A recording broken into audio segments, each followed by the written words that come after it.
यहाँ हम देख सकते हैं कि जो मेटाबॉलिज्म है वो विदाउट एनी एक्सेप्शन हम उसको मान सकते हैं कि वो डिफाइनिंग फीचर है लिविंग और नॉन लिविंग का, ठीक है। तो यहाँ हम देखते हैं एक और लाइन है, hence the cellular organisation of the body is defining feature of the living forms. तो सेलुलर ऑर्गेनाइजेशन का कहने का मतलब क्या है, सेल के अंदर होता है मेटाबॉलिज्म, ठीक है। तो अल्टीमेटली जो एम है इसका कहने का वो है मेटाबॉलिज्म। तो मेटाबॉलिज्म जो है वो डिफाइनिंग फीचर है किसके लिए, लिविंग और नॉन लिविंग के लिए विदाउट एनी एक्सेप्शन, ठीक है।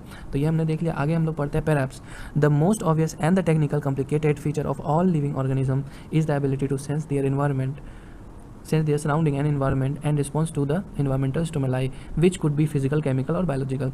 तो हम यहाँ देखते हैं कि कोई भी अगर लिविंग ऑर्गेनिज्म है तो वो अपने ही सराउंडिंग, अपने इन्वायरमेंट के प्रति सजग होता है, ठीक है, अवेयर होता है। कैसे, अगर कुछ भी हो रहा है, जैसे कि हमें ठंड लग रही है, ठीक है, और हमारा बॉडी जो है वो शिवर करना शुरू कर देगा, ठीक है ना, कांपना शुरू कर देता है। तो ये क्या है, ये एक रिस्पॉन्स है बाहर के इन्वायरमेंट के लिए, ये एक रिस्पॉन्स है कि हमारे बॉडी को गर्मी चाहिए, ठीक है। तो वो क्या करता है, शिवर करने लगता है। तो इससे क्या होता है कि जो टेम्परेचर है वो थोड़ा बहुत बाहर की अपेक्षा हाई हो जाता है, ठीक है ना। तो ये सब रिस्पॉन्स सारे लिविंग ऑर्गेनिज्म में होता है, चाहे वो प्लांट हो या एनिमल हो, ठीक है ना। प्लांट में जैसे अगर हम उसे लाइट देते हैं तो वो जिधर लाइट होता है वो उधर ही जाता है, ठीक है ना, फोटो पीरियडिज्म। और अगर हम देखते हैं कि ये पानी, जिधर पानी है, अगर रूट्स का जो भी ग्रोथ होता है वो पानी के साइड ही होता है, ठीक है ना। तो ये सब हम देखते हैं कि वो जो, तो जितने भी लिविंग ऑर्गेनिज्म है सारे अपने ही इन्वायरमेंट के लिए सजग होते हैं, ठीक है ना। तो यहाँ देखते हैं we sense our environment through our sense organs. तो हम अपने इन्वायरमेंट को अपने सेंस ऑर्गन के थ्रू समझ सकते हैं, ठीक है ना, सेंस कर सकते हैं। Plant respond external factor like light, water, temperature, other organism, pollutants, etc। तो यहाँ हम देख सकते हैं कि जो प्लांट है वो अपने इन्वायरमेंट जैसे कि लाइट, वाटर, टेम्परेचर, ठीक है, ऑर्गेनिज्म, दूसरे ऑर्गेनिज्म और पॉल्यूटेंट्स के लिए रिस्पॉन्सिबल, अवेयर होता है, ठीक है ना।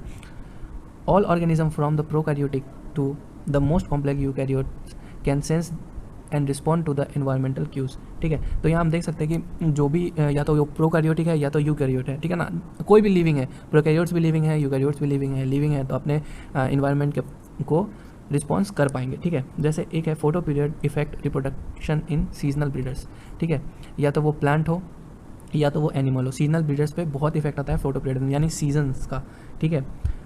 फिर all organism handle chemical entering their bodies, ठीक है। अभी जो एक एग्जांपल अगर ले लेते हैं, लैक्टोज मीडिया में अगर बैक्टीरिया ग्रो कर रहा है तो लेक एप्रोन जो है वो काम करेगा, बट लैक्टोज नहीं होगा तो वो लेक एप्रोन काम नहीं करेगा।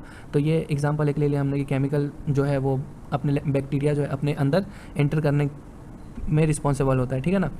जितने भी ऑर्गेनिज्म है सारे, जैसे हमें भी प्यास लगती है तो हम वाटर लेते हैं, वो भी एक केमिकल है। तो ये सारे अवेयरनेस लिविंग ऑर्गेनिज्म में ही होते हैं। Organism therefore are aware of their surroundings. तो हम कह सकते हैं कि जितने भी सारे लिविंग ऑर्गेनिज्म है वो अपने इन्वायरमेंट और सराउंडिंग के प्रति सजग हैं, ठीक है। Human being is the only organism who is aware of himself, that is self consciousness. तो आपको यहाँ पर ध्यान से पढ़ना है कि ह्यूमन के लिए जो है स्पेशल टाइप का कॉन्शियसनेस है जो कि सेल्फ कॉन्शियसनेस के नाम से हम जानते हैं। सेल्फ कॉन्शियसनेस क्या है, ह्यूमन अपने ही लिए अवेयर होता है, ठीक है ना। ह्यूमन का ब्रेन जितना डेवलप होता है वो अपने इन्वायरमेंट के प्रति ज़्यादा सजग होता है, तो उसे हम सेल्फ कॉन्शियसनेस कहते हैं। अगर एग्जाम में आता है कि सेल्फ कॉन्शियसनेस और कॉन्शियसनेस, अगर लिविंग ऑर्गेनिज्म को डिफाइन करना है तो कॉन्शियसनेस बोलेंगे, बट अगर ह्यूमन के बारे में आता है तो self consciousness is better option, ठीक है। तो यहाँ पे कन्फ्यूजन नहीं आना चाहिए। यहाँ पे बहुत लोग कन्फ्यूज होते हैं कि कॉन्शियसनेस डाले या सेल्फ कॉन्शियसनेस डाले। तो मैं वापस से बता देता हूँ, अगर ऑर्गेनिज्म के बारे में आए कि डिफाइनिंग फीचर ऑर्गेनिज्म के लिए क्या है, अगर मेटाबॉलिज्म ना दिया हो, कॉन्शियसनेस और सेल्फ कॉन्शियसनेस दिया रहे, ग्रोथ और रिप्रोडक्शन दिया रहे, तो हमारा आंसर कॉन्शियसनेस जाना चाहिए, क्योंकि ह्यूमन का एक्सक्लूसिव फीचर होता है ये सेल्फ कॉन्शियसनेस, ठीक है। इसे आप अंडरलाइन कर लेंगे, जहाँ कहीं भी नोट्स बना रहे हैं वहाँ लिख लेंगे कि self consciousness is only for human beings, ठीक है। तो यहाँ पर कंक्लूजन क्या निकला, consciousness therefore become the defining feature of living organism, ठीक है। तो हमने कंक्लूजन क्या निकाल लिया कि कॉन्शियसनेस जो है वो डिफाइनिंग फीचर हो सकता है लिविंग ऑर्गेनिज्म को डिफाइन करने के लिए, ठीक है। तो फर्स्ट प्रायोरिटी हम अगर देखें तो फर्स्ट प्रायोरिटी हम कॉन्शियसनेस को देंगे और सेकंड प्रायोरिटी हम मेटाबॉलिज्म को देंगे। अगर मेटाबॉलिज्म ऑप्शन में नहीं है तो कॉन्शियसनेस लगाएंगे, और अगर कॉन्शियसनेस है मेटाबॉलिज्म भी है तो हम कॉन्शियसनेस ही लगाएंगे, ठीक है। और अगर कॉन्शियसनेस नहीं है, मेटाबॉलिज्म है ऑप्शन में, तो मेटाबॉलिज्म लगाएंगे, ठीक है। समझ में आ गया, चलो आगे बढ़ते हैं। When it comes to human being, ठीक है ना, जब ये ह्यूमन बीइंग के बारे में हम जब बात करेंगे, it is all the more difficult to define the living state, ठीक है ना। बहुत डिफिकल्ट हो जाता है लिविंग स्टेट डिफाइन करने में। कैसे, we observe the patient lying in coma in hospital virtually supported by machine which replace heart and lungs, ठीक है ना। अगर कोई कोमा पेशेंट है जो कि जिसका हार्ट और लंग्स रिप्लेस कर दिया गया है मशीन से, मैकेनिक हार्ट है, मैकेनिक लंग्स है, the patient is otherwise brain dead. वो पेशेंट क्या है, वो पेशेंट है brain dead. The patient has no self consciousness, ठीक है ना, उस पेशेंट के पास सेल्फ कॉन्शियसनेस नहीं रहेगा। Are such patient who never come back to the normal life living or dead.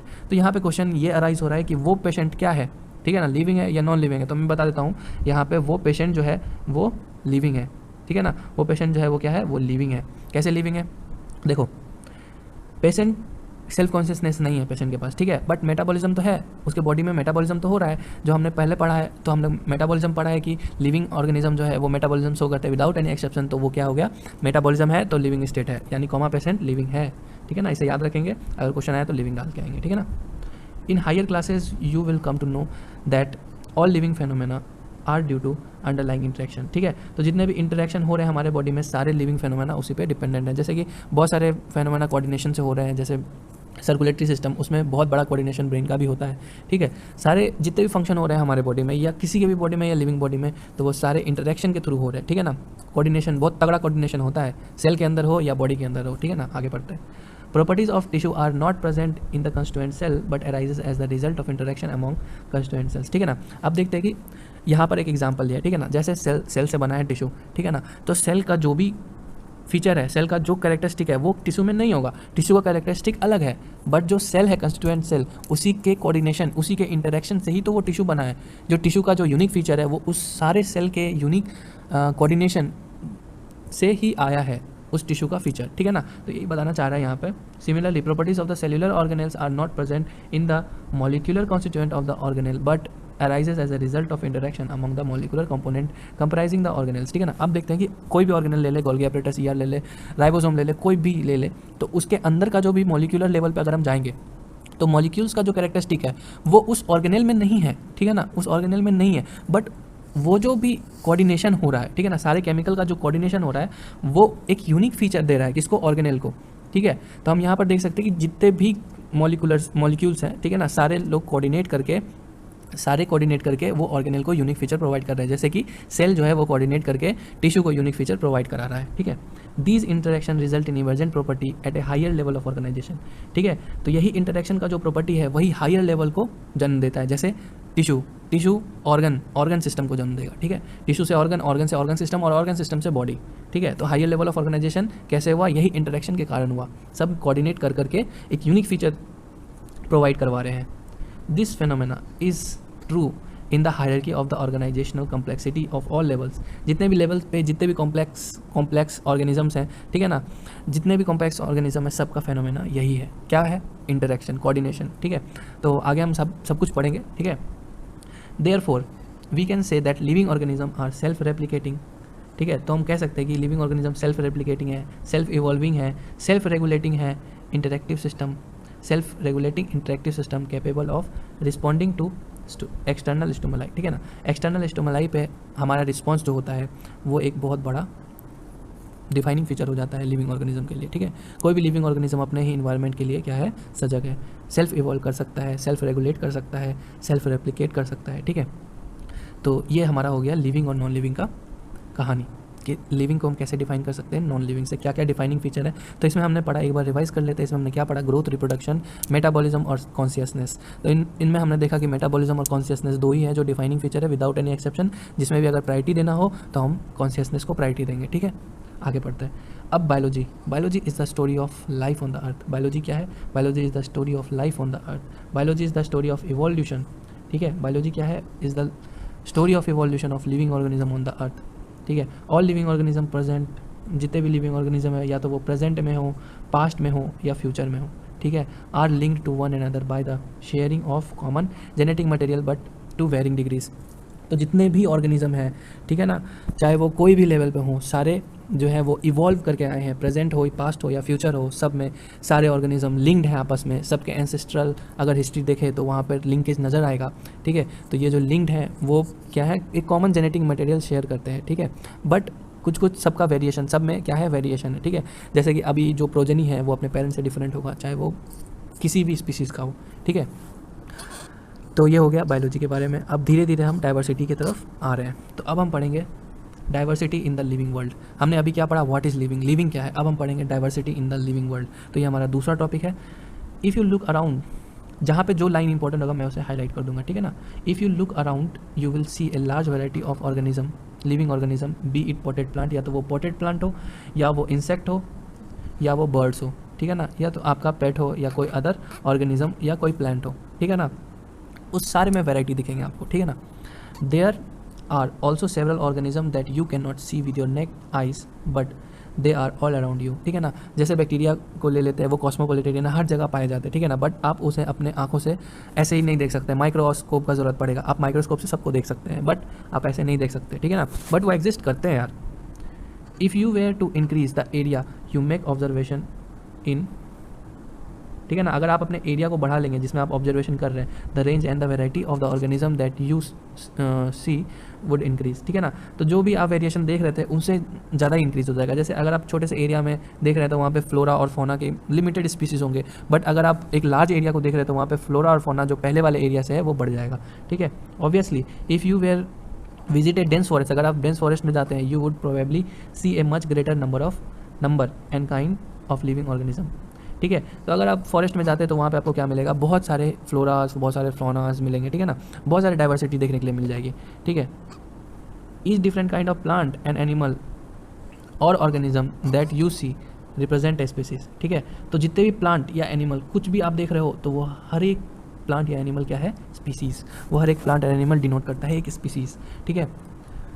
The number of the species that are known and described ranges between 1.7 to 1.8 million, ठीक है। अभी जो भी discover हो चुके हैं वो है 1.7 से 1.8 मिलियन स्पीसीज अभी तक डिस्कवर हो चुके हैं। दिस रेफर्स टू बायोडाइवर्सिटी, ठीक है। तो इसको ही हम लोग क्या बोलते हैं, बायोडाइवर्सिटी, ठीक है ना। Biodiversity, diversity in living organism, bios means living, logos means life, ठीक है, biology, bios means living, logos means to study, ठीक है, logos means to study of life is called biology. तो यहाँ पे अगर बायोडाइवर्सिटी के बारे में बात करें तो BIOS means living, diversity means different types of, ठीक है। तो लिविंग ऑर्गेनिज्म में जो डिफरेंट टाइप्स ऑफ स्पीसीज होते हैं उसको हम लोग क्या बोलेंगे, बायोडाइवर्सिटी, ठीक है। और the number and the types of organism present on the earth, ठीक है। तो बायोडाइवर्सिटी को हम क्या बोल सकते हैं, डिफरेंट टाइप्स ऑफ नंबर्स का जो स्पीसीज है या बहुत सारे स्पीसीज जो अलग अलग फॉर्म्स में होते हैं, ठीक है ना, उसको हम लोग बायोडाइवर्सिटी बोलते हैं। We should remember here that as we explore new areas, जैसे जैसे हम न्यू एरियाज़ को एक्सप्लोर करेंगे एंड इवन ओल्ड वंस, और पुराने वाले को भी अगर एक्सप्लोर कर लेंगे वापस से, तो new organisms are continuously being identified, ठीक है ना। तो नए नए ऑर्गेनिज्म हमेशा ही आइडेंटिफाई होते रहेंगे, इसका कोई लिमिट नहीं है, ठीक है। अभी तक जो हमने डिस्क्राइब किया है वो क्या है, वो है 1.7 से 1.8 मिलियन, ठीक है, बट इसका कोई लिमिट नहीं है कि इतना ही होगा, बट अभी हमने बस इतना ही डिस्क्राइब किया है, ठीक है, और भी बहुत जगह पे हो सकता है, ठीक है। एज स्टेटेड अर्लियर, जैसा कि पहले कहा जा चुका है, there are millions of plants and animals in the world, we know the plants and animals in our own area by their local names, ठीक है। तो हम जो जिस प्लांट और एनिमल को जानते हैं वो उसके लोकल नेम से जानते हैं, ठीक है ना। कहीं पे भी आप चले जाओ, यहाँ इंडिया में रह जाओ तो उस प्लांट एनिमल का दूसरा नाम होगा, अफ्रीका में चले जाओ तो उस प्लांट एंड एनिमल को लोकल नेम में कुछ और कहते होंगे, ठीक है। These local names would vary from place to place, ठीक है, even within a country, ठीक है। तो या तो आप इंडिया में ही कहीं और चले जाओ, ठीक है, दूसरे स्टेट में ही चले जाओ, उसे कुछ और कह के बुलाएंगे, ठीक है, लोकल नेम में।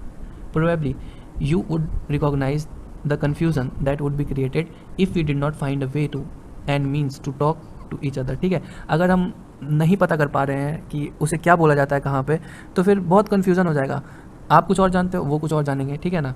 To refer to the organism, उस ऑर्गेनिज्म के बारे में, ठीक है। Hence there is a need, किस चीज़ की नीड हुई भाई, hence there is a need to standardise, ठीक है। तो हमें क्या नीड हो गया कि उस लिविंग ऑर्गेनिज्म के नेम को स्टैंडर्डाइज किया जा सके, ठीक है ना। Such that a particular organism is known by the same name all over the world, ठीक है, जिससे कि हमें पता चल सके कि किस ऑर्गेनिज्म के बारे में कहा जा रहा है, ठीक है। अगर हम मैंजीफेरा इंडिका कहते हैं, ठीक है, यहाँ पे कहते हैं, अगर हम बाहर भी कहेंगे तो मैंगो ही रिप्रेजेंट होगा, ठीक है, मैंजीफेरा इंडिका से मैंगो ही रिप्रेजेंट होगा, बट हम यहाँ आम कहते हैं, कहीं और कुछ और कहा जाता होगा, तो वो लोग कन्फ्यूज़ हो जाएंगे कि ये भाई आम क्या है, ठीक है। और अगर हम मैंगो बोलते हैं तो यहाँ पे मैंगो, कहीं और कुछ और बोलते होंगे, ठीक है। तो जो लोग इंग्लिश नहीं जानते वो तो नहीं समझ पाएंगे ना। तो जैसे इंग्लिश को मीन्स ऑफ कम्युनिकेशन बनाया गया है, वैसे ही ऑर्गेनिज्म के नेम को भी, क्योंकि 1.7 से 1.8 मिलियन स्पीसीज़ है यार, कहीं पे क्या, कहीं पे क्या, कहीं पे तो लोग उसका नाम भी नहीं जानते, ठीक है ना। तो स्टैंडर्डाइज़ करने का बहुत ज़रूरत महसूस हुआ कि चलो इसको स्टैंडर्डाइज़ किया जा सके, ताकि एक ही नाम से उस ऑर्गेनिज्म को बुलाया जा सके, चाहे वो कहीं पे भी हो, ठीक है। This process is called nomenclature, ठीक है। तो उसी प्रोसेस को हमने क्या कह दिया, नोमेनक्लेचर, ठीक है। किसी को भी नेमिंग करना क्या होता है, वो नोमेनक्लेचर होता है। ऑब्वियसली नोमेनक्लेचर और ऑब्वियसली नॉमेनक्लेचर और नेमिंग इज ओनली पॉसिबल, कब पॉसिबल है, ठीक है ना, कब पॉसिबल है, when the organism is describe correctly and we know what organism the name is attach to, ठीक है। ये तभी पॉसिबल है जब ऑर्गेनिज्म को अच्छे से डिफाइन कर दिया गया है, अच्छे से डिस्क्राइब कर दिया गया है, तो हमें पता चल जाएगा कि कौन सा ऑर्गेनिज्म को कौन सा नाम दिया जा सकता है, ठीक है। This is identification. अब उस आइडेंटिफाइंग के प्रोसेस को हम लोग क्या बोलेंगे, आइडेंटिफिकेशन, ठीक है, सॉरी, डिस्क्राइब करने के प्रोसेस को हम लोग क्या बोलेंगे, आइडेंटिफिकेशन। आइडेंटिफिकेशन के बाद क्या हो जाएगा, नोमेनक्लेचर, ठीक है। अगर हम अच्छे से आइडेंटिफाई कर पाएंगे तो हम नोमेनक्लेट भी कर पाएंगे। In order to facilitate the study, ठीक है, स्टडी को अच्छे तरीके से आसान बनाने के लिए number of scientist have established procedures to assign a scientific name to each known organism, ठीक है। बहुत सारे साइंटिस्ट ने ट्राई किया कि कैसे नाम दिया जा सके, ठीक है ना। This is acceptable to biologist all over the world, कि जैसे कि सारे बायोलॉजिस्ट जो हैं पूरे वर्ल्ड में सबके लिए एक्सेप्टेड हो सके, ठीक है। For plant scientific names, plants के लिए साइंटिफिक नेम जो होता है वो एग्रीड प्रिंसिपल एंड क्राइटेरिया के बेसिस पे होता है, ठीक है, which are provided in the, कहाँ पे प्रोवाइड किया जा सकता है, international code for botanical nomenclature, ठीक है ना। तो प्लांट्स को नाम देने का क्राइटेरिया जो है वो कहाँ पे है, ICBN में, ठीक है, ICBN में है, ठीक है ना। You may ask how are animal named, ठीक है। तो एनिमल को कौन दे रहा है, एनिमल को दे रहा है ICZN, ठीक है। इसका फुल फॉर्म क्या है, international code for zoological nomenclature, ठीक है। तो यहाँ पे हम देख सकते हैं कि ICBN बॉटेनिकल मीन्स प्लांट को दे रहा है कौन, बॉटेनिकल नोमेनक्लेचर, और एनिमल के लिए कौन है, जूलॉजिकल नोमेनक्लेचर, ठीक है। तो हम आगे देखते हैं, the scientific name ensures that each organism has only one name. तो ये साइंटिफिक नेम से एक चीज़ तो ईजी हो गई कि जो ऑर्गेनिज्म है, कोई भी ऑर्गेनिज्म है, उसको एक नाम दिया जाएगा और वो नाम जो होगा वो वैलिड होगा हर जगह के लिए, चाहे वो कोई भी कंट्री हो, ठीक है ना। साइंटिफिक नेम हर एक ही होगा बस। Description of any organism should enable the people in any part of the world to arrive at the same name, ठीक है। तो उसके बारे में जो भी डिस्क्राइब किया जाएगा उस नेम के बारे में, चाहे वो कहीं पे भी हो वर्ल्ड में, वो इंसान समझ जाएगा, ठीक है ना। They also ensure that such name has not been used for any other known organism, ठीक है। तो जब ये नामकरण किया जा रहा था तो ये भी देखा गया कि जो नाम अगर किसी स्पीसीज़ को दिया जा रहा है तो वो रिपीट ना हो, ठीक है ना, वो रिपीट ना हो किसी दूसरे ऑर्गेनिज्म के लिए, ठीक है। इसलिए वो क्या हो, बस एक्सक्लूसिवली उसी ऑर्गेनिज्म के लिए वो नाम हो, ठीक है। Biologist follow universally accepted principle to provide scientific names to known organism, ठीक है। तो जो भी यूनिवर्सली एक्सेप्टेड प्रिंसिपल था नोमेनक्लेचर का, उसे फॉलो करके सारे ऑर्गेनिज्म को नाम दिया गया, ठीक है। Each name has two components, दो कंपोनेंट होते हैं सारे नाम्स में, क्या होता है, generic name and the specific epithet, ठीक है। पहला नाम जो होता है वो होता है जेनरिक नेम और दूसरा नाम जो होता है वो होता है specific epithet. This system providing a name with two component are called binomial nomenclature, ठीक है। तो इसे क्या कहते हैं हम, बाइनोमियल नोमेनक्लेचर, और इसे दिया किसने था, कैरोलस लीनियस ने, ठीक है। तो देखो कैरोलस लीनियस का एक और याद रखना, ठीक है ना, टू किंगडम क्लासिफिकेशन, ठीक है, मैं यहाँ पे लिख देता हूँ, आगे वैसे पढ़ना है फिर भी, टू किंगडम, ठीक है ना। टू किंगडम किसने दिया था, कैरोलस लीनियस ने दिया था, ठीक है।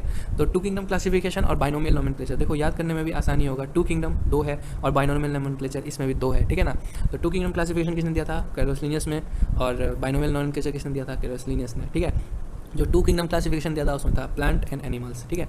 तो यहाँ पर हम देखते हैं, और इसमें बाइनोमियल नोमेनक्लेचर में क्या है, generic name and specific epithet, ठीक है। कैरोलस लीनियस याद रखना है, कैरोलस लीनियस, ठीक है। This naming system using 2 word format was found convenient, ठीक है। तो ये आसानी हो गया 2 वर्ड फॉर्मेट का, और याद करने में भी आसानी हो गया, 3-4 नाम तो याद करना नहीं है, बस 2 नाम याद करना है। एक जेनेरिक नेम होगा जो जीनस को दिखाएगा, और एक स्पेसिफिक एपिथेट होगा जो कि स्पीसीज़ के लिए होगा, ठीक है। Let's just take an example of mango, ठीक है ना। एग्जांपल किसका ले रहे हैं, मैंगो का, टू अंडरस्टैंड द वे, ठीक है ना। कैसे नाम लिखा जा सकता है, कैसे प्रिंट किया जा सकता है, हम देखते हैं मैंगो के एग्जाम्पल से, ठीक है ना। Provide the scientific name of mango is written as, तो मैंगो का साइंटिफिक नेम क्या है, मैंजीफेरा इंडिका, ठीक है ना। अब हम देखते हैं इसमें क्या क्या है, let us see how it is a binomial name. जैसे देखते हैं कि ये बाइनोमियल नेम कैसे है, ठीक है। इन दिस नेम मैंजीफेरा जो है वो क्या रिप्रेजेंट कर रहा है, वो जीनस रिप्रेजेंट कर रहा है, किस जीन का है, किस जीनस का है, सॉरी किस जीनस का है, ठीक है। और इंडिका जो रिप्रेजेंट कर रहा है वो स्पीसीज़ को रिप्रेजेंट कर रहा है, ठीक है, कि ये स्पीसीज़ कहाँ की है, जैसे इंडिका मतलब इंडिया की स्पीसीज़ है, ठीक है ना। तो मैंजीफेरा इंडिका, ये तो पता चल गया कि जो मैंजीफेरा है वो जीनस को रिप्रेजेंट कर रहा है और इंडिका जो है वो स्पीसीज़ को रिप्रेजेंट कर रहा है, ठीक है। और ए स्पेसिफिक एपिथेट, तो स्पीसीज़ के नाम को स्पेसिफिक एपिथेट कहेंगे।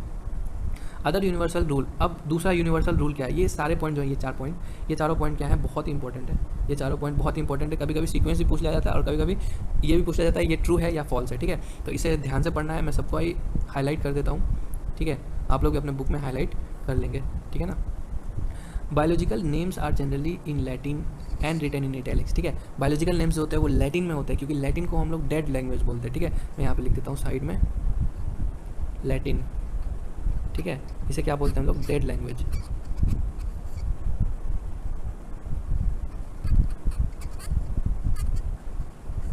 ठीक है, लैटिन क्या है, डेड लैंग्वेज है, ठीक है, क्योंकि इसका कोई मतलब नहीं होता, इसलिए लैटिन को लिया गया। अब इंग्लिश का कोई नाम लिख देते तो उसका कुछ और मतलब कहीं और निकल जाता, तो वो सही नहीं था, इसलिए हमने क्या लिया, लैटिन, ठीक है, साइंटिस्ट ने लिया लैटिन वर्ड, ठीक है, ताकि इसका कोई कहीं और मतलब ना निकले। दे आर लैटिनाइज्ड और derive from Latin irrespective of their origin, ठीक है ना, कहीं का भी ओरिजिन हो बट ये क्या हो, लैटिनाइज्ड हो, ठीक है ना, इसको लैटिन में ही लिखा जाएगा, क्योंकि लैटिन जो होती है वो डेड लैंग्वेज होती है, ठीक है। द फर्स्ट वर्ड, अब देखेंगे कि दोनों वर्ड को कैसे लिखेंगे। तो जो फर्स्ट वर्ड होगा, the first word name represent the genus while the second word is specific epithet. तो पहला वर्ड जो होगा वो तो ऊपर भी पढ़ चुके हैं हम, जीनस का होगा, और सेकेंड वर्ड जो होगा वो स्पेसिफिक एपिथेट होगा।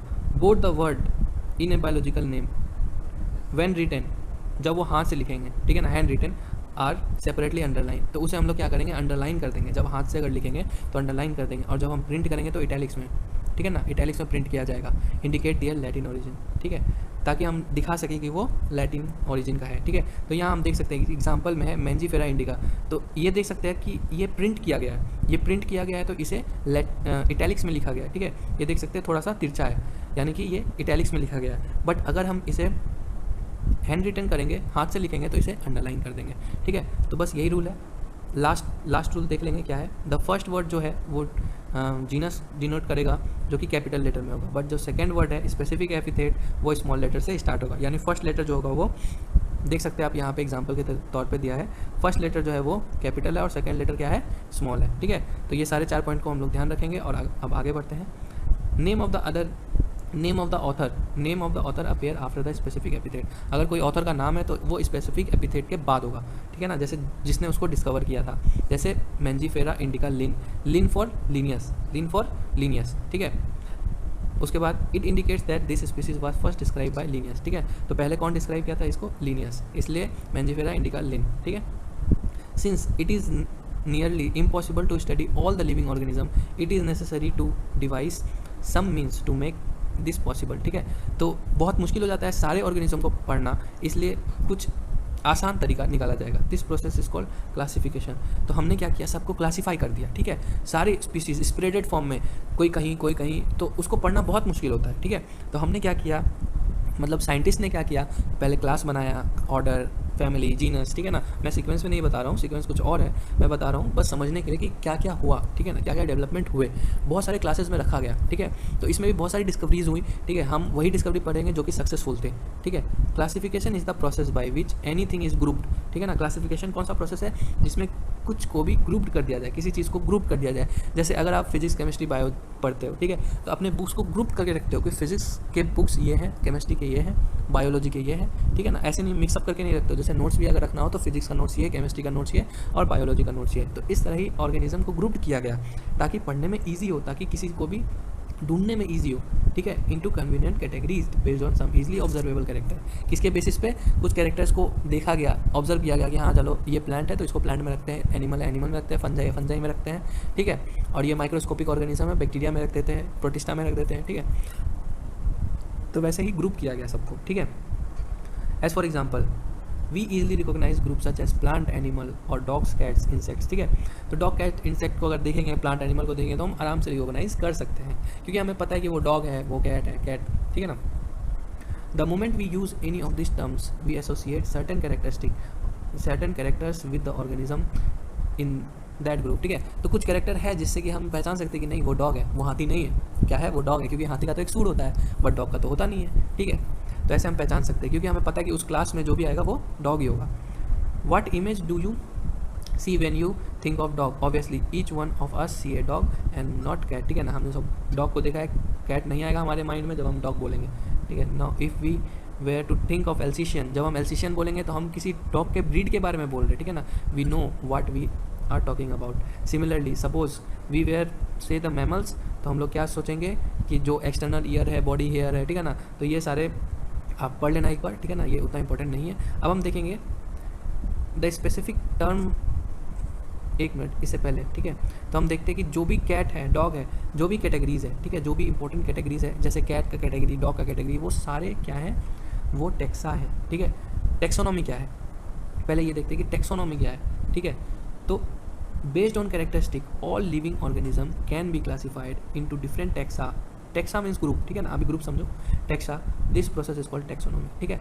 तो टेक्सोनॉमी क्या है, किसी को भी हम उसके ग्रुप में अरेंज कर देते हैं, ठीक है। किंगडम क्या है, फाइलम क्या है, क्लास क्या है, ऑर्डर क्या है, फैमिली क्या है, जीनस क्या है, स्पीसीज क्या है, तो इस अरेंजमेंट को हम क्या बोलेंगे, टेक्सोनॉमी, ठीक है ना, इस अरेंजमेंट को हम क्या बोलेंगे, टेक्सोनॉमी। और उसमें जो हर एक स्टेप पे, हर एक लेवल पे जो भी ग्रुप है, उसको हम लोग क्या बोलेंगे, उसको हम बोलेंगे टेक्सा, उसको क्या बोलेंगे हम, टेक्सा। जैसे डॉग भी एक टेक्सा है, ठीक है। ल्यूपस फैलिस, ये सब टेक्सा है। पैंथरा लियो, पैंथरा टिग्रिस, सारा टेक्सा, सब कुछ टेक्सा, ठीक है। मैंजीफेरा टेक्सा, इंडिका टेक्सा, सब टेक्सा, ठीक है। बट वो टेक्सा अलग अलग लेवल पे हैं, ठीक है ना। जैसे हम इंडिका बोले, लियो बोले, तो ये टेक्सा हैं, बट स्पीसीज लेवल पे टेक्सा है। अगर हम मैंजीफेरा बोले, पैंथरा बोले, तो ये भी टेक्सा है, बट ये जीनस के लेवल पे टेक्सा है। तो समझ में आ गया टेक्सोनॉमी में टेक्सा क्या है, ठीक है। तो वही टेक्सा में अरेंजमेंट हम लोग क्या बोलते हैं, उसको टेक्सोनॉमी, ठीक है। अब आगे हम पढ़ते हैं प्रोसेस, एक मिनट, हाँ, यहाँ पे external and internal structure along with the structure of cell development and process ecological information of the organism are essential and form the basis of modern taxonomical studies, ठीक है। तो मॉडर्न टेक्सोनॉमिकल स्टडीज़ अगर हम कर रहे हैं तो उसके लिए ज़रूरी क्या क्या है, किसके बेसिस पे हम मॉडर्न टेक्सोनॉमिकल स्टडी को करते हैं, तो ये है हमारे पास एक्सटर्नल एंड इंटरनल स्ट्रक्चर, ठीक है ना, बहुत इंपॉर्टेंट है, इसे लिख लेंगे। Along with the structure of the cell, ठीक है ना, स्ट्रक्चर ऑफ द सेल भी पढ़ेंगे, और डेवलपमेंट और प्रोसेस पढ़ेंगे सेल का, ठीक है। और इकोलॉजिकल इन्फॉर्मेशन, ठीक है ना, उस ऑर्गेनिज्म का इकोलॉजी में इंपॉर्टेंस क्या है, ठीक है ना, इन्फॉर्मेशन, इकोलॉजिकल इन्फॉर्मेशन क्या है, वो भी पढ़ेंगे, ठीक है ना, किसी भी ऑर्गेनिज्म का। तो ये सब क्या है, टेक्सोनॉमिकल स्टडी का बेसिस है, ठीक है ना, इस बेसिस पे हम टेक्सोनॉमिकल स्टडी कर सकते हैं, ठीक है।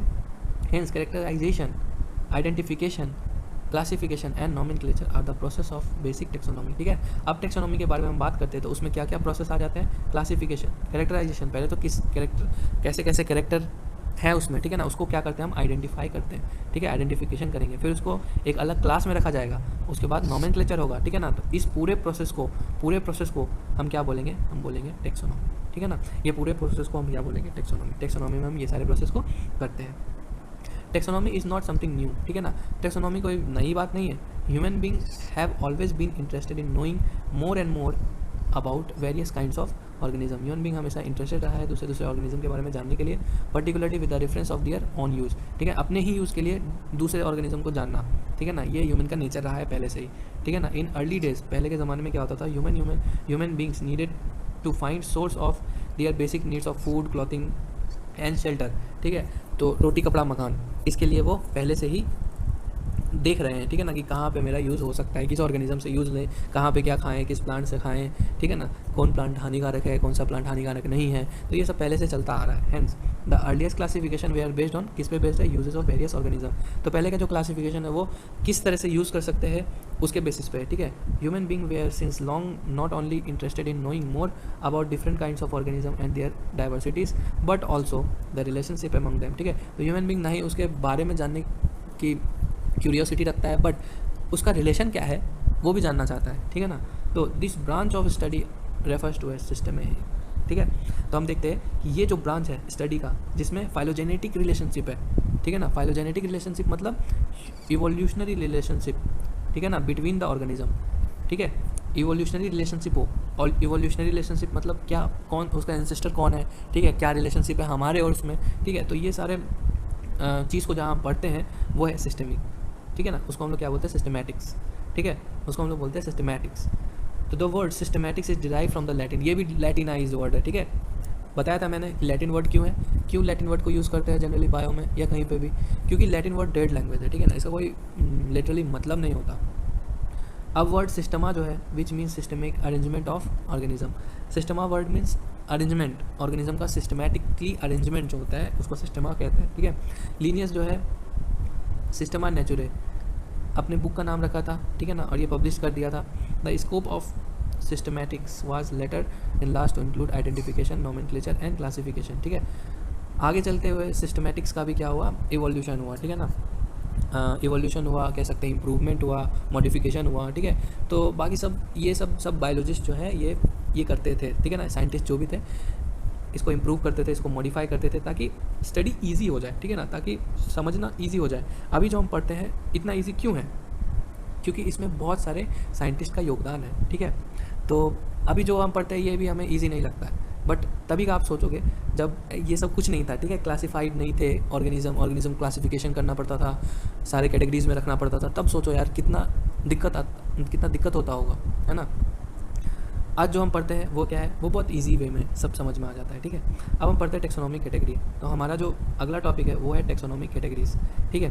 तो इसमें क्या, classification is not single step process, ठीक है, क्लासिफिकेशन सिंगल स्टेप प्रोसेस नहीं है, but involve hierarchy of steps, ठीक है, एक स्टेप का चेन है, in which each step represent a rank और कैटेगरी। हर स्टेप जो है रैंक और कैटेगरी डिनोट करता है। Since the category is a part of overall taxonomic arrangement, it is called the taxonomic categories, ठीक है। तो जितना भी टेक्सोनॉमिक करने में स्टेप्स ले रहे हैं उस हर स्टेप में एक कैटेगरी है जिसको हम लोग टेक्सोनॉमिक कैटेगरीज बोलेंगे। And all categories together constitute taxonomic hierarchy, और सारे टेक्सोनॉमिक कैटेगरी जो है वो मिलकर बनेंगे टेक्सोनॉमिकल हायरार्की।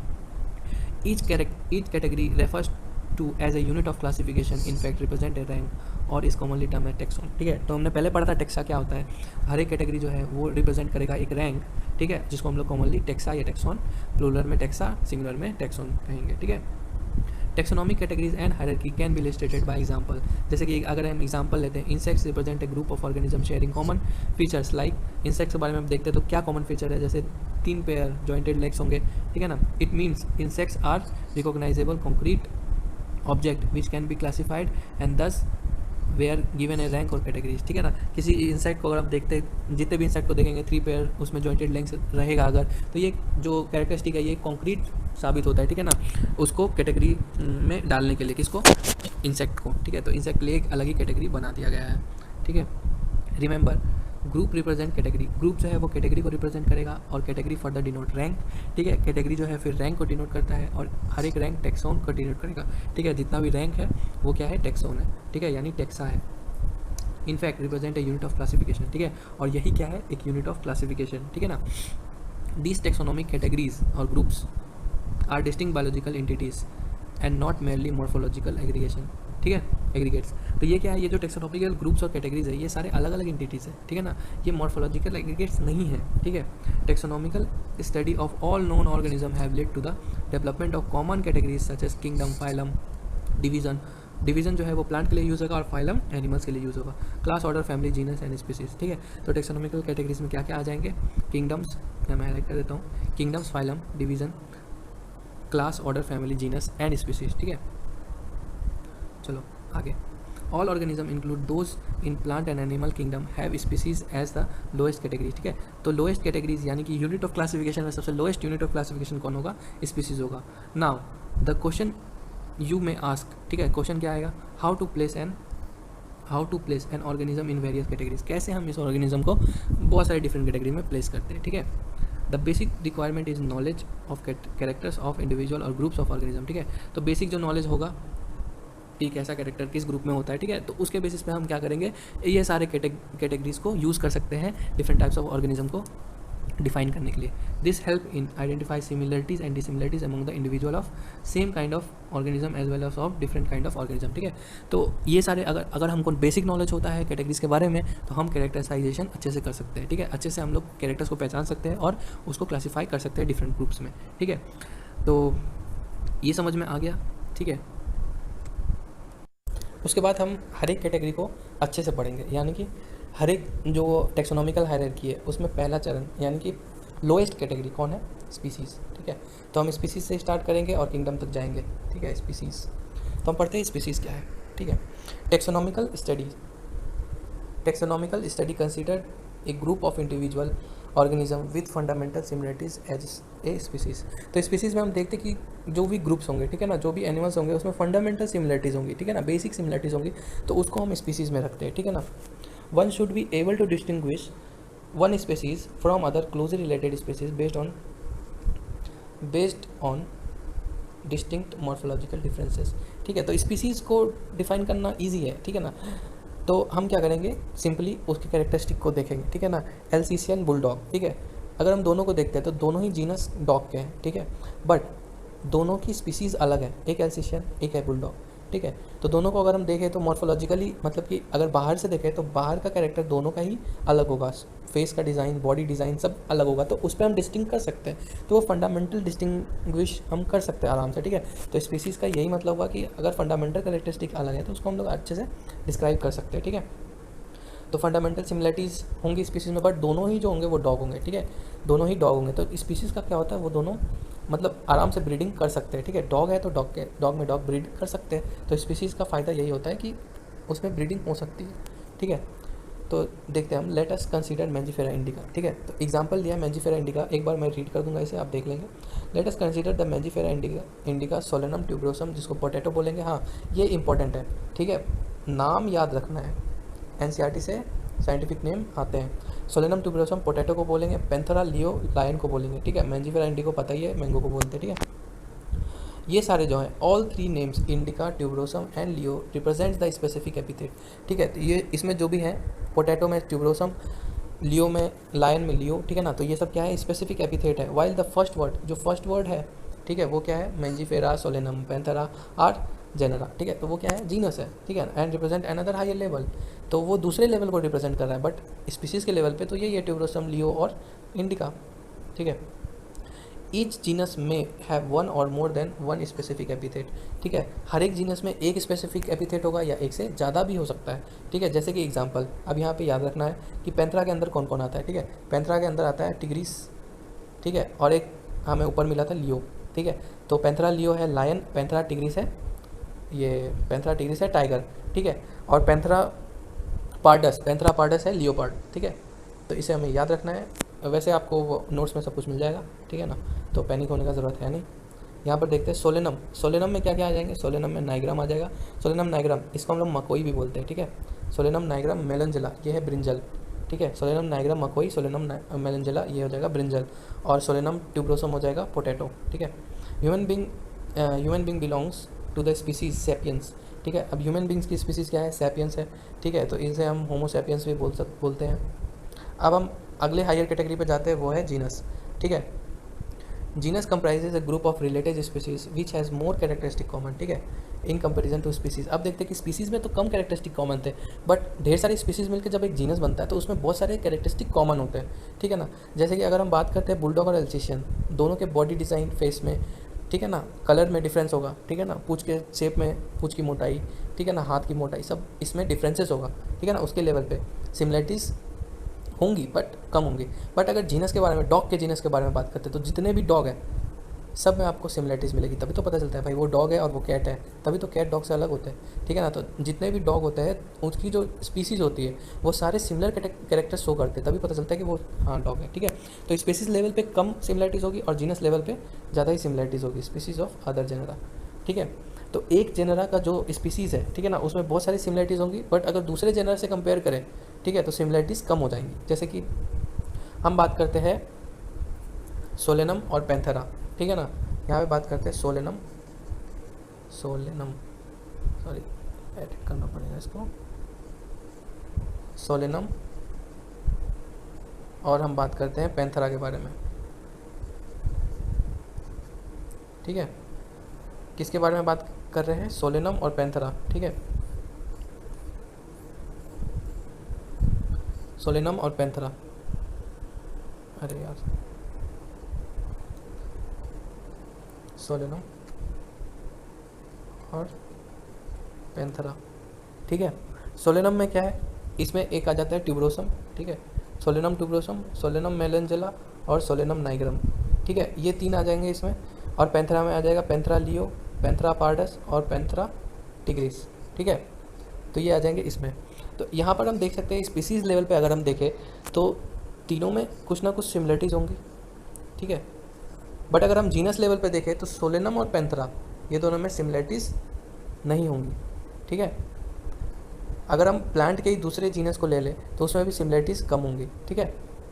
तो इसके बेसिस पे हम देख सकते हैं यहाँ पर बोला गया है या अगर हम स्पीसीज़ में देखते हैं सिमिलरिटीज़, तो स्पीसीज़ में सिमिलरिटीज जो होती हैं एक जीनस की स्पीसीज़ में वो ज़्यादा होती है अगर हम उसे दूसरे जीनस की स्पीसीज़ से कंपेयर करें तो, ठीक है। We can say that genera are aggregates of closely related species, ठीक है। हम कह सकते हैं कि जो जेनरा होता है वो क्लोजली रिलेटेड स्पीसीज़ का एग्रीगेशन होता है, ठीक है ना। फॉर एग्जाम्पल जैसे कि potato, brinjal are two different species, ठीक है ना। पोटैटो ब्रिंजल जो है वो 2 डिफरेंट स्पीसीज़ है, but both belong to the same genera, ठीक है ना। जीनस उसका क्या है, सेम है, सोलेनम। अब हम देख सकते हैं और लियो और पार्डस, ठीक है, ये दोनों जो है क्या है, सेम जीनस है, पैंथरा, ठीक है ना, और एक टिग्रिस, ठीक है। तो इसको याद रखेंगे, पैंथरा पार्डस और पैंथरा टिग्रिस और पैंथरा लियो, ये क्या है, ये पैंथरा जीनस के 3 स्पीसीज़ हैं। तीनों में क्या है, सिमिलरिटीज़ है, ठीक है ना। बट अगर हम दूसरे जीनस से कंपेयर करें, फेलिस, ठीक है ना, विच इंक्लूड कैट, तो इसे याद रखना पड़ेगा कि फेलिस जीनस जो है वो कैट के लिए, ठीक है। तो इसमें क्या होता है, अगर हम पार्डस को फेलिस से कंपेयर करें तो बहुत कम सिमिलरिटीज़ आएगी, बट अगर हम उसके ही स्पीसीज से कंपेयर करें तो सिमिलरिटीज़ इंक्रीज हो जाएंगी, ठीक है। अब हम नेक्स्ट पढ़ते हैं फैमिली, ठीक है। ये फैमिली क्या है, the next category family has a group of related genera, तो जेनरा जो है वो मिक्सअप हो गए क्या बन जाएंगे, family. Number of similarities as compare to genus and species is less, ठीक है ना। जीनस और स्पीसीज के कंपैरिजन में जो भी कैरेक्टर होगा वो लेस होगा, ठीक है। तो जैसे हम हायरार्की के ऊपर बढ़ते जाते हैं, ठीक है, किंगडम की तरफ बढ़ते जाएंगे तो कैरेक्टरिस्टिक जो है ऑटोमेटिकली डिक्रीज होते जाएंगे, ठीक है। तो ये ध्यान में रख के पढ़ना है। Families are characterise on the basis of both vegetative and reproductive feature of plant species, ठीक है। फैमिली को अगर कैरेक्टराइज करना हो तो उसमें हम देख सकते हैं कि वेजिटेटिव और रिप्रोडक्टिव फीचर्स से हम उसको अलग अलग डिस्टिंग्विश कर सकते हैं, ठीक है ना। इसे याद रखना पड़ेगा, वेजिटेटिव और रिप्रोडक्टिव फीचर, ये बहुत इंपॉर्टेंट पॉइंट है, ठीक है।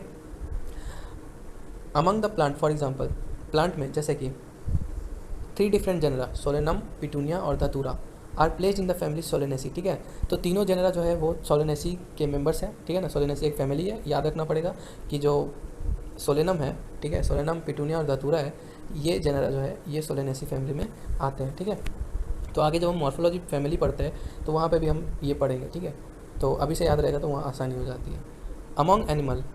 अमंग एनिमल फॉर एग्जांपल जैसे जीनस पैंथरा, ठीक है ना, इसके अंदर क्या आएंगे, लियो, टाइगर और लियोपर्ड, ठीक है, और फेलिस, इसमें आएंगे कैट, ठीक है। बट ये दोनों जो है वो फेलिडे फैमिली के मेंबर आ जाएंगे, ठीक है ना। अब देखो, पहले हम देख रहे थे पैंथरा और फेलिस दोनों में कम सिमिलरिटीज़ थी, अब फेलिडे दोनों ही एक ही फैमिली के मेंबर है, तो दोनों के अंदर अगर सिमिलरिटीज़ कंपेयर करें तो ठीक है, सेम मतलब अप्रॉक्स फीचर मिलेंगे। बट अगर हम फेलिडे और कैनिडे इन दोनों को कंपेयर किए तो क्या होगा, तो बहुत सारी डिसिमिलरिटीज़ आ जाएंगी, ठीक है, सिमिलरिटीज़ कम हो जाएंगी। इसलिए सिमिलरिटीज़ कम हो जाती है जब हम टेक्सोनॉमिक हायरार्की के ऊपर बढ़ते हैं, मतलब किंगडम की तरफ बढ़ते हैं, तो ठीक है। कैनिडे फैमिली जो है वो किसके लिए है, वो डॉग के लिए है। कैनिडे फैमिली जो है ये है डॉग्स के लिए, ठीक है। तो आगे बढ़ते हैं, अब ऑर्डर पढ़ते हैं। तो एक और हायर कैटेगरी ऑर्डर, ठीक है।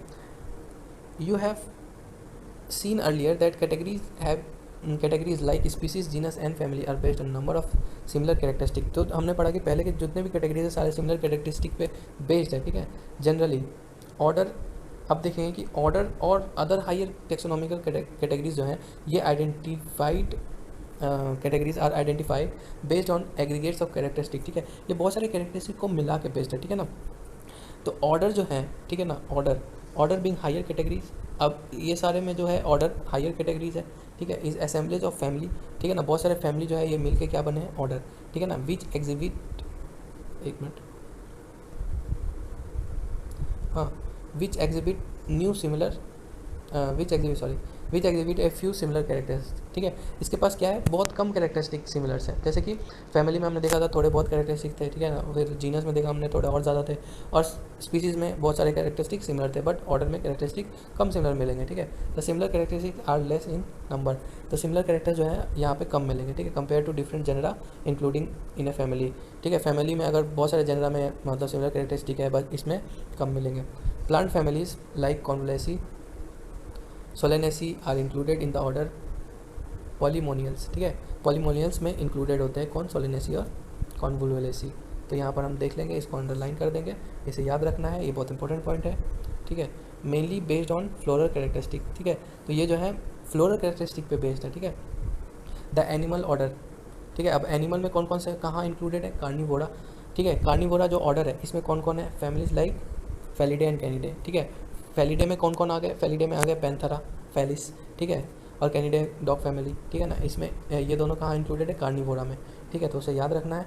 अब हम आगे कैटेगरी पढ़ते हैं, क्लास, ठीक है। तो एक बार हम यहाँ देख लेते हैं, ठीक है ना। ये जो हायरार्की है, ये जो टेक्सोनॉमिकल हायरार्की है, यहाँ पे आप देख सकते हैं, यहाँ पे आप देख सकते हैं कि kingdom, phylum, class, order, family और जीनस, स्पीसीज, ठीक है। अगर इसको याद रखना है तो सिंपल सा टेक्निक है,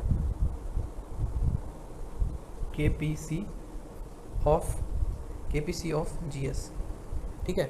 इससे आप आसानी से याद कर सकते हैं, KPC of GS, kingdom, phylum, class, order, family, genus, species, ठीक है।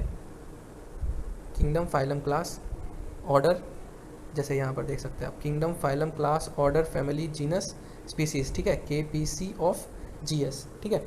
और हम यहाँ पर देखेंगे कि जब हम ऊपर जाएंगे तो हमारे सिमिलरिटीज जो होंगे वो डिक्रीज़ कर जाएंगे, ठीक है ना, डिक्रीज़ कर जाएंगे, क्या करेंगे, डिक्रीज़ कर जाएंगे, ठीक है। और जब हम ऊपर से नीचे आएंगे तो सिमिलरिटीज़ क्या होंगी, इंक्रीज़ हो जाएगी, ठीक है, इंक्रीज़ हो जाएगी सिमिलरिटीज़, ठीक है। आगे हम पढ़ते class. The categories include the category includes related order, ठीक है। तो ढेर सारे ऑर्डर मिलके क्या बनते हैं, क्लास। फॉर एग्जांपल, जैसे अब ये भी याद रखना है कि प्राइमेटा जो ऑर्डर है, इसमें कौन आते हैं, मंकी, गिब्बन, ठीक है ना, और गोरिल्ला, मंकी, गिब्बन और गोरिल्ला। बाकी जो टेक्सोनोमिक हायरार्की होगा वो सिमिलर टू ह्यूमन बींग्स होगा, ठीक है ना। Is placed in the class Mammalia, ठीक है ना, और इसका जो क्लास होगा ये मेमिलिया होगा, ठीक है। तो प्राइमेटा क्या है, ये ऑर्डर है, और क्लास क्या है, मेमिलिया है, ठीक है ना। मैमल्स के क्लास में आएंगे, ठीक है, ह्यूमंस भी हो, उसका भी क्लास क्या होगा, मैमल होगा, ठीक है। विद ऑर्डर कार्निवोरा, यानी कि कार्निवोरा प्लस प्राइमेटा दोनों ही क्या आएंगे, ये क्लास मेमिलिया में आएंगे, ठीक है। इंक्लूड एनिमल लाइक, जो कौन कौन से एनिमल होंगे, टाइगर, कैट, डॉग, ठीक है ना। Class Mammalia has other order also, ठीक है ना। मेमिलिया में यही दोनों ऑर्डर नहीं होंगे, मेमिलिया में और भी ऑर्डर होंगे, तो ये ऑर्डर के बारे में हमें नहीं पढ़ना है, हमें बस पढ़ना है, मतलब एज फॉर एग्जांपल दिया गया एनसीईआरटी में कि प्राइमेटा और कार्निवोरा ये ऑर्डर है, ठीक है ना। ये किस में आएंगे, ये क्लास मेमिलिया में आएंगे, ठीक है। आगे हम पढ़ते हैं कि फाइलम, ठीक है। अब जो ढेर सारे क्लास है वो मिलकर क्या बनाएंगे, फाइलम, ठीक है। जैसे कि fish, amphibia, reptiles, birds along with mammals constitute the next higher category phylum, ठीक है। तो ये कोर्डेटा में आते हैं, सारे कोर्डेटा फाइलम में आएंगे, ठीक है ना। फाइलम जो होगा इनका वो होगा कोर्डेटा, ठीक है। All this based on common feature like, sorry, इसका फाइलम जो होगा वो वर्टिब्रेटा होगा, ठीक है, सॉरी नहीं सही है, कोर्डेटा ही होगा, ठीक है, कोर्डेटा होगा, सॉरी हाँ, कोर्डेटा ही होगा, ठीक है। All this based on common feature like, जैसे कि हम देख सकते हैं इनका कॉमन फीचर क्या है, presence of notochord and dorsal hollow neural system, ठीक है। ये इनका कैरेक्टरिस्टिक है जिसपे हम लोग बोल सकते हैं कि ये क्या है, कोर्डेटा के मेंबर्स है, ठीक है। Are included in phylum chordata, ठीक है। तो इनका फाइलम क्या होगा, कोर्डेटा होगा, ठीक है ना। इन केस ऑफ प्लांट, अब प्लांट के केस में अगर बात करें तो class with fewer similarities characteristic are assign to a higher categories called division, ठीक है। तो प्लांट में यही जो फाइलम होता है वो डिवीजन उसमें हम बोलते हैं, बट एनिमल में जो है हम फाइलम बोलते हैं, ठीक है। अब ये सारे पढ़ने के बाद हम पढ़ते हैं अलग higher category, next higher category जो है किंगडम, ठीक है। अब हम पढ़ते हैं नेक्स्ट हायर कैटेगरी जो है हमारा kingdom. All animals belonging to the various phyla are assign to the highest category called kingdom, ठीक है। तो जितने भी फाइला, जितने भी डिवीजन है, सारे मिलकर क्या बनाएंगे, किंगडम, ठीक है। Animalia is the classification system of the animals, ठीक है। तो एनिमल्स के क्लासिफिकेशन को किस में रखा गया, किंगडम एनिमिलिया में, ठीक है। तो द किंगडम प्लांटे, अब प्लांटे और जो दूसरे साइड और जो भी डिस्टिंक्ट कैरेक्टरिस्टिक है सारे जो हैं वो प्लांट और वेरियस डिविजन्स में रखे गए हैं, ठीक है ना। तो प्लांट्स और दूसरे फाइला जो है, प्लांट्स और दूसरे ऑर्गेनिज्म जो है उसको अलग डिवीजन में रखा गया और किंगडम के लिए, और उसको प्लांटे किंगडम में रखा गया। और जो हमारे एनिमल्स को बनाया गया, मतलब एनिमल्स के लिए जो बनाया गया है हायर कैटेगरी वो है किंगडम एनिमिलिया, ठीक है। तो फिर यहाँ पे हम देखते हैं therefore we will refer to these two groups animal and the plant kingdoms, ठीक है। तो आगे हम जो रेफर करते हैं वो एनिमल्स और प्लांट ग्रुप्स को रेफर करते हैं, ठीक है। टू किंगडम सिस्टम के अनुसार अगर हम देखते हैं तो दो ही किंगडम था तभी, प्लांट और एनिमल, जो दिया किसने था, कैरोलस लिनियस में, जो हमने पीछे देखा है, ठीक है। अब देखते हैं that taxonomical category from species to kingdom have been shown in the ascending order starting with the species in figure. ये फिगर में आप देख सकते हैं कि अगर नीचे से ऊपर जाते तो इंक्रीजिंग कैरेक्टरिस्टिक होगा और ऊपर से नीचे आते हैं तो डिक्रीजिंग कैरेक्टरिस्टिक होगा, ठीक है ना। यही यहाँ पर दिया हुआ है, तो आप इसे एक बार रीड कर लेंगे, ठीक है। ये रीड कर लेंगे एक बार आप इसे, ठीक है ना। ये इंपॉर्टेंट चार्ट है, ठीक है ना। ये चार्ट आप देख लेंगे, ये पूरा इंपॉर्टेंट है, सारा इंपॉर्टेंट है, इसको आप एक बार देख लेंगे, ठीक है ना। ये आपको PDF में मिल जाएगा। PDF में और भी जितने सारे NCERT में जितने भी दिए हुए किंगडम, फाइलम, क्लास, ऑर्डर, सारे सब कुछ मिल जाएंगे, ठीक है ना। तो वहाँ से आप देख सकते हैं, और कुछ एक्स्ट्रा जो पॉइंट्स होंगे वो वहाँ पर मैं बता दूँगा, ठीक है। अब देखते हैं अदर आगे टेक्सोनॉमिकल एड्स, ठीक है। तो टेक्सोनॉमिक हायरार्की हमने देख लिया कि कैसे किस मतलब किस एनिमल और किस प्लांट को किस तरह से हम क्लासीफाई करते हैं, किस फाइलम में रखेंगे, किस क्लास में रखेंगे, किस ऑर्डर में रखेंगे। अब हम देखेंगे कि उसको क्लासिफिकेशन करने के लिए, ठीक है, हमें जो भी कैरेक्टरिस्टिक ज़रूरत होती है वो हमें कहाँ से मिलती है, ठीक है। तो वो सब जो हम पढ़ते हैं वो पढ़ते हैं हम लोग टेक्सोनॉमिकल एड्स से, ठीक है।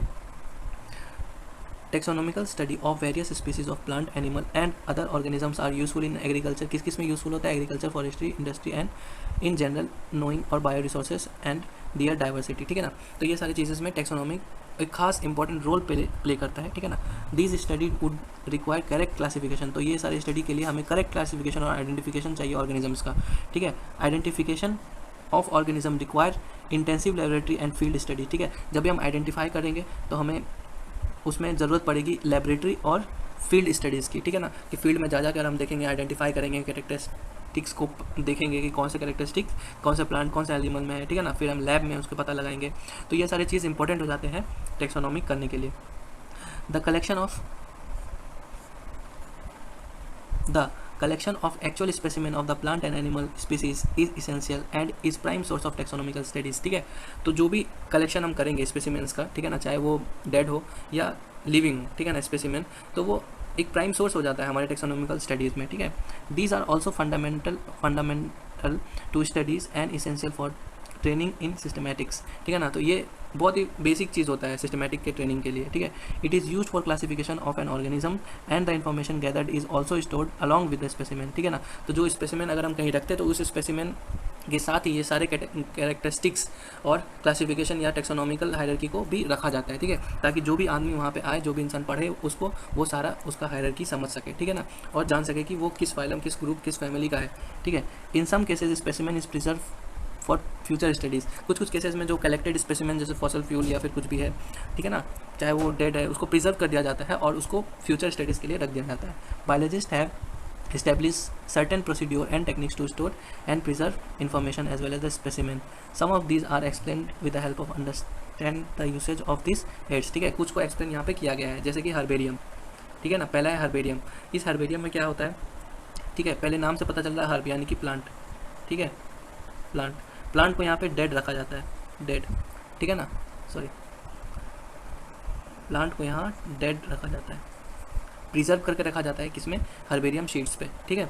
तो आगे पढ़ते हैं, herbarium is a store house of collected plant specimen that are dried. उसको कैसे रखा जाता है, ड्राइड, प्रेस करके और प्रिजर्व करके शीट्स पे, ठीक है ना, इसको रखा जाता है हर्बेरियम में, ठीक है।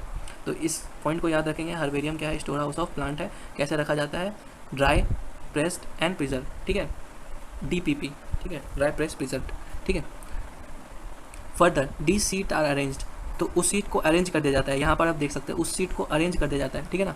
यहाँ पर लिखा तो नहीं है बट यहाँ पर स्पेसिफिक कैरेक्टरिस्टिक्स लिखा रहता है, ठीक है ना, यहाँ पर लिखा रहता है, ठीक है, जिस अनुसार आप देख सकते हो कि किस ग्रुप में, किस सेल्फ पे कौन सा ग्रुप, कौन सा फाइलम, कौन सा डिवीज़न रखा है, ठीक है, किस ग्रुप कहाँ पे कौन सा प्लांट रखा है, ठीक है। तो ये सारे चीज़ जो है, ये टेक्सोनॉमिकल एड्स जो है वो हमारे टेक्सोनॉमी को आसान करने के लिए बनाए गए हैं, ठीक है ना।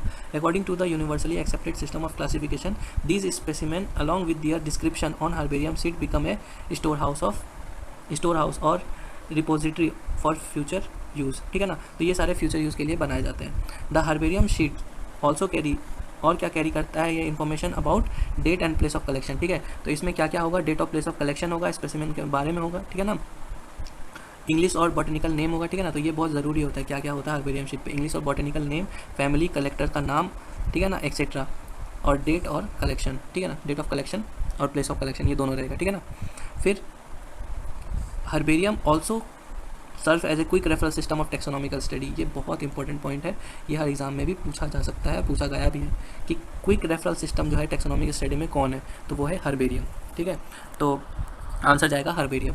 और नेक्स्ट कैटेगरी हम पढ़ने जा रहे हैं अब, वो है बॉटनिकल गार्डन, ठीक है ना। ये टेक्सोनॉमिकल एड का नेक्स्ट कैटेगरी है बॉटनिकल गार्डन, ठीक है। तो ये जो बॉटनिकल गार्डन है, name suggest that it also for plant, ठीक है ना, ये प्लांट्स के लिए, बट इसमें जो प्लांट्स होते हैं वो लिविंग होते हैं, ठीक है, जैसा कि हमने देखा था हर्बेरियम में डेड प्लांट होते हैं, बस इसमें लिविंग प्लांट होते हैं, ठीक है ना।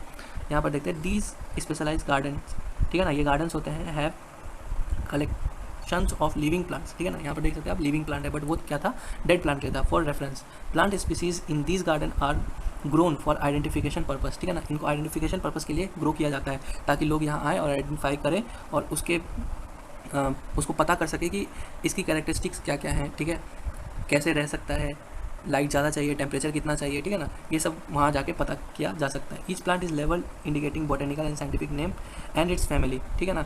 तो हर प्लांट को क्या लेवल दिया जाता है, बॉटेनिकल और साइंटिफिक नेम और उसके फैमिली के साथ उसको नेम दे दिया जाता है। The famous botanical garden is at Kew, Indian botanical garden जो है वो हावड़ा में है और नेशनल बॉटेनिकल गार्डन जो है वो क्या है, लखनऊ में, ठीक है।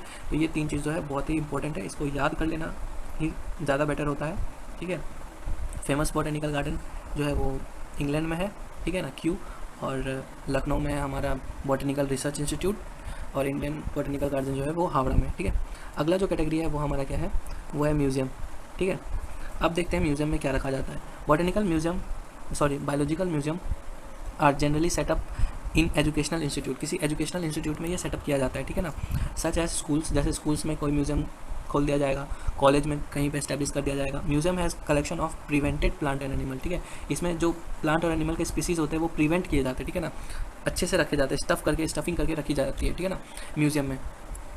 स्पेसिमेन आर प्रिजर्व, ठीक है ना, इसको प्रिजर्व किया जाता है कहाँ पे, कंटेनर्स और जार्स में, ठीक है ना, और प्रिजर्वेटिव सॉल्यूशन डालकर उसको रखा जाता है, ठीक है ना। प्लांट और एनिमल स्पेसिमेन में ऑल्सो भी preserve as a dry specimen, ठीक है ना। प्लांट और एनिमल के स्पेसिमेन को ड्राई करके भी प्रिजर्व किया जाता है, और इंसेक्ट्स को जो है वो प्रिजर्व किया जाता है इंसेक्ट बॉक्स में, ठीक है ना, आफ्टर कलेक्टिंग, किलिंग, पिनिंग, ठीक है। तो ये काफ़ी पूछा जाता है कि इंसेक्ट को कैसे प्रिजर्व किया जाता है, तो कलेक्ट करने के बाद उसको किल कर दिया जाता है और पिन कर दिया जाता है, ठीक है ना, मतलब उसको प्रिजर्वेटिव में डाल दिया जाता है, ठीक है। लार्ज एनिमल्स और बर्ड्स को कैसे प्रिजर्व किया जाता है, उसको स्टफिंग कर दी जाती है, उस पर स्टफिंग की जाती है, ठीक है ना, उसको भर दिया जाता है अंदर से, वो एम्प्टी नहीं होता, ठीक है ना, फिर उसको प्रिजर्व कर दिया जाता है। Museum often have collection of skeleton of animals too, ठीक है ना, एनिमल्स के स्केलेटन, जैसे डायनासोर के स्केलेटन्स होते हैं बहुत सारे म्यूजियम में जो भी एक्सटिंक्ट हो चुकी है स्पीसीज है उसके स्केलेटन्स रखे जाते हैं, ठीक है ना। तो अल्टीमेटली हम देख सकते हैं कि ये जो म्यूजियम का पार्ट है ये एग्जामिनेशन पॉइंट ऑफ व्यू से बहुत इंपॉर्टेंट बन जाता है, ठीक है ना, सारे पॉइंट्स इसमें इंपॉर्टेंट हो जाते हैं, ठीक है ना। तो ये सारे पॉइंट्स को आप अच्छे से जब भी पढ़ेंगे इसको अच्छे से पढ़ना है, ठीक है ना। आगे हम पढ़ते हैं जूलॉजिकल पार्क, ठीक है। तो ये zoological park name suggest that, क्या ये एनिमल के लिए है, ठीक है ना, एनिमल्स के लिए, ठीक है ना। कौन सा एनिमल, जो लिविंग है, ठीक है ना, ये लिविंग एनिमल्स के लिए है, ठीक है। तो ये क्या है, these are place where wild animal के प्रोटेक्ट इन्वायरमेंट, ठीक है ना, इसमें एनिमल्स को, वाइल्ड एनिमल्स को रखा जाता है प्रोटेक्टेड इन्वायरमेंट में, उसके फूड हैबिट्स को पता करने, उसके रिप्रोडक्टिव सीजन को पता करने के लिए, ठीक है ना। तो ये सब एक्सेट्रा पता करने के लिए उसको रखा जाता है, ठीक है। अंदर ह्यूमन केयर में रखा जाता है, enable us to learn about their food habits, behaviour को लर्न करने के लिए, ठीक है ना, जिसको हम लोग जू भी बोलते हैं, ठीक है। तो सारे लोग जाते ही हैं। All animals in a zoo are provided as far as possible the condition similar to their natural habitat. तो जू में जो है नेचुरल हैबिटाट के जैसे ही सिमिलर कंडीशन प्रोवाइड करने की कोशिश की जाती है, ठीक है ना, सारे एनिमल्स को, ताकि उन्हें कोई प्रॉब्लम ना हो, ठीक है ना। Childrens are visiting the park and commonly zoos, ठीक है, तो इसको जू बोला जाता है। यहाँ पे कुछ इमेजेस भी दिखाई गई हैं, ठीक है ना। आगे हम पढ़ते की, ठीक है। तो ये टेक्सोनॉमी के लिए बहुत ही इंपॉर्टेंट पार्ट है की, इसको ध्यान से पढ़ते हैं कि की होता क्या है। की is another taxonomical add use for identification of the plant and animal based on their similarities and dissimilarities, ठीक है। वो सिमिलरिटीज एंड डिसिमिलरिटीज के बेसिस पे इसको हम देखते हैं कि की होता क्या है, ठीक है। तो इसमें हम देखते हैं कि की में क्या होता है। की में दो स्टेटमेंट्स होते हैं, ठीक है, दो स्टेटमेंट्स होते हैं और दोनों ही अपोजिट स्टेटमेंट्स होते हैं, ठीक है। दोनों को हम लोग लीड बोलते हैं, ठीक है। ये जो दो स्टेटमेंट है, हर एक जो होता है वो लीड होता है, ठीक है। और ये जो दो स्टेटमेंट है, जैसे कि एक कोई सी भी ऑर्गेनिज्म हम लेकर आए, ठीक है ना, पहले देखेंगे वो प्लांट है या एनिमल है, ठीक है। तो दोनों ही अपोजिट है, प्लांट और एनिमल दोनों ही अपोजिट है, ठीक है। तो उसमें से अगर एनिमल का कैरेक्टरिस्टिक सिमिलर हो रहा है तो हम एनिमल को सेलेक्ट कर लेंगे, ठीक है, और प्लांट को रिजेक्ट कर देंगे, यानी कि सिलेक्शन और रिजेक्शन, ठीक है। की में दो होता है, ठीक है ना। ये दोनों कपलेट कहलाते हैं, दोनों ही अलग अलग हैं, लीड कहलाते हैं, ठीक है ना। आगे हम पढ़ते देखते क्या है। This lead are based on contrasting characteristic, मतलब जो कैरेक्टरिस्टिक दिखता है, ठीक है ना, उसके ही बेसिस पे मतलब इन कीज़ को अलग किया जाता है, ठीक है। ये पेयर में होता है और इसे कपलेट बोलते हैं, ठीक है। इट रिप्रेजेंट्स क्या रिप्रेजेंट करेंगे, the choice made between two opposite options, ठीक है। यहाँ पे मैंने बताया कि एक प्लांट एक एनिमल है एज फॉर एग्जांपल, ठीक है। ऐसे बहुत सारे लीड्स होते हैं, एनिमल में भी बहुत सारे लीड्स होंगे, ठीक है ना। फिर उसके बाद हम देखेंगे कि कौन सा कैरेक्टर सिमिलर है, एक को एक्सेप्ट करेंगे एक को रिजेक्ट करेंगे। This result in acceptance of only one and rejection of other, ठीक है ना। एक को एक्सेप्ट करेंगे और दूसरे को रिजेक्ट कर देंगे। Each statement in the key is called lead, ठीक है ना। हर एक स्टेटमेंट को हम लीड बोलेंगे, ठीक है। Separate taxonomical key are required for each categories, ठीक है ना। हर एक कैटेगरीज के लिए अलग अलग चाहिए, ठीक है, कपलेट्स चाहिए। फैमिली, जीनस, स्पेसिस कुछ भी हो, हम लोग के लिए अलग, उसके लिए अलग अलग कीज़ चाहिए, ठीक है ना। ये याद रखना है, keys are generally analytical in nature, ठीक है। कीज़ जो होते हैं वो एनालिसिस करते हैं, मतलब कि हम लोग एनालिसिस करते हैं तभी की को यूज़ करते हैं, ठीक है। तो कीज़ जो होते हैं वो एनालिटिकल नेचर के होते हैं, ठीक है। आगे हम पढ़ते हैं। Flora, manuals, monograph, catalogues are some other means, ठीक है। अब हम देखते हैं कि फ्लोरा, मैनुअल्स, मोनोग्राफ और कैटलॉग्स, ठीक है ना, ये भी बहुत सारे मीन्स होते हैं जिसमें हम लोग डिस्क्रिप्शन को रिकॉर्ड कर सकते हैं, ठीक है ना। रिकॉर्ड करके और फिर उसको वापस से अपने रेफरेंस के लिए यूज़ कर सकते हैं, ठीक है। They also help in correct identification, ये भी हेल्प करते हैं हमें करेक्ट आइडेंटिफिकेशन प्रोवाइड करवाने के लिए, ठीक है। Flora contains the actual account of habitat and distribution of plants of given area, ठीक है। तो फ्लोरा जो होता है वो स्पेशली प्लांट्स के लिए होता है, ठीक है। फाउना जो होता है वो एनिमल्स के लिए होता है। एक पर्टिकुलर एरिया में अगर किसी प्लांट का स्पीसीज को जानना है तो हम लोग फ्लोरा का यूज़ करेंगे, ठीक है। This provide the index of plant species found in a particular area, ठीक है। तो प्लांट स्पीसीज बता देगा पर्टिकुलर एरिया में। मैनुअल्स जो होता है वो इन्फॉर्मेशन प्रोवाइड करेंगे आइडेंटिफिकेशन के लिए, जो कि एक स्पीसीज़ के नेम के लिए इंपॉर्टेंट होता है जो उस एरिया में पाया जाता है, ठीक है ना। एक एरिया में अगर कोई स्पीसीज़ पाया जा रहा है तो उसका उस स्पीसीज़ का नाम, ठीक है, तो वो हम लोग मैनुअल में देखते हैं, ठीक है। Monograph contain information only one taxon, ठीक है। जैसे name suggest mono means one, ठीक है ना। तो किसी एक टेक्सोन के बारे में अगर जानना है तो हम लोग मोनोग्राफ का यूज़ करेंगे, ठीक है ना। तो ये सारे पॉइंट्स, लास्ट वाले पॉइंट्स जो हैं ये इंपॉर्टेंट हो जाते हैं एग्जामिनेशन पॉइंट ऑफ व्यू से, ठीक है। तो जो भी सारे इंपॉर्टेंट पॉइंट होंगे, अब चैप्टर हो चुका है खत्म, जो भी इंपॉर्टेंट पॉइंट्स होंगे मैं लिंक डिस्क्रिप्शन में दे दूँगा, समरी आप वहाँ से देख सकते हैं, ठीक है। तो आज के लिए बस इतना ही। अगर आपने चैनल सब्सक्राइब नहीं किया तो चैनल सब्सक्राइब कर लें, और अगर सब्सक्राइबर हैं तो फिर आप लाइक कर सकते हैं। अगर एक्सप्लेनेशन